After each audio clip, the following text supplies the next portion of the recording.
మీడియాతో అంబటి రాంబాబు మాట్లాడుతున్నారు. లైవ్ ద్వారా చూద్దాం. తెలుగుదేశం టికెట్ ట్రై చేశాడేమో తెలియదు. ఎన్నో సంవత్సరాల నుంచి,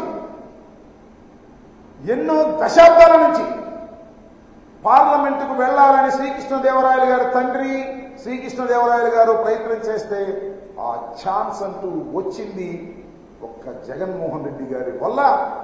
లావు శ్రీకృష్ణదేవరాయలు గారు యంగ్స్టర్ పలనాడు నుంచి గుంటూరులో నిలబడతానని చెప్పి గుంటూరులో నిలబడినా పలనాడు తీసుకొచ్చి పలనాడులో గెలిపించినటువంటి ఘనత జగన్మోహన్ రెడ్డి గారికి దక్కుతుంది.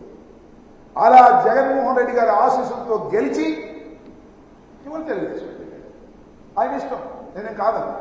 ఎందుకు వెళ్ళాడు అంటున్నా, దాని నేపథ్యం ఏమిటి అంటున్నా. ఇక్కడ 7 నియోజకవర్గాలు ఉన్నాయి. 7 నియోజకవర్గాలు ఓసీకి ఇచ్చారు, ఒకటి కూడా రిజర్వేషన్ లేదు. ఈసారి ఇది బీసీకి ఇవ్వడం ధర్మంగా ఉంటుందని జగన్మోహన్ రెడ్డి గారు భావించి శ్రీకృష్ణదేవరాయలు గారు మీరు గుంటూరు వెళ్ళండి, ఇక్కడ బీసీకి ఇద్దాం, యాదవ్కి ఇద్దాం అని చెబితే అడ్జస్ట్ కాలేకపోయారే. అడ్జస్ట్ కాకుండా గుంటూరు వెళ్ళి పోటీ చేయి, ఫ్యాన్ గుర్తు మీద లేదు నేను ఇక్కడే పోటీ చేస్తాను మొండుకేసి తగాదా పడి పార్టీ మారిన విశ్వాసఘాతకుడు శ్రీకృష్ణదేవరాయలు గారిని మనం చేస్తున్నాం. ఇవాళ మళ్ళీ రోజు పోటీ చేస్తున్నాం. ఇక బీసీల ఓటు అడిగే హక్కు ఆ విశ్వాసఘాతకుడైనటువంటి శ్రీకృష్ణదేవరాయలు గారికి లేదు. రాసుకోమని సందర్భంగా మనం చూస్తున్నాం. అంతేకాదు, పాపం మా జంగా కృష్ణమూర్తి గారు వైఎస్ఆర్ కాంగ్రెస్ పార్టీ పెట్టినప్పుడు, రాజశేఖర్ గారు మరణించినప్పుడు జంగా కృష్ణమూర్తి గారు జగన్మోహన్ రెడ్డి గారు అంతా నడిచాడు. టికెట్ ఇవ్వలేకపోయాం. గుజరాత్ ఎమ్మెల్సీ ఇచ్చారు, వాళ్ళ అబ్బాయికి జడ్పీటీసీ ఇచ్చారు. ఎమ్మెల్సీతో ఆకోకుండా క్యాబినెట్ ర్యాంక్ కోసం ఇప్పించారు. ఇంతగా గౌరవించారు.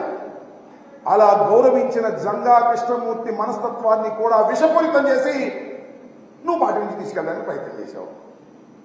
ఏదో జంగా కృష్ణమూర్తి గారు సీట్ ఇస్తారని, యాదవ సమాజానికి చెందిన వారికి సీట్ ఇస్తారని చెప్పారు.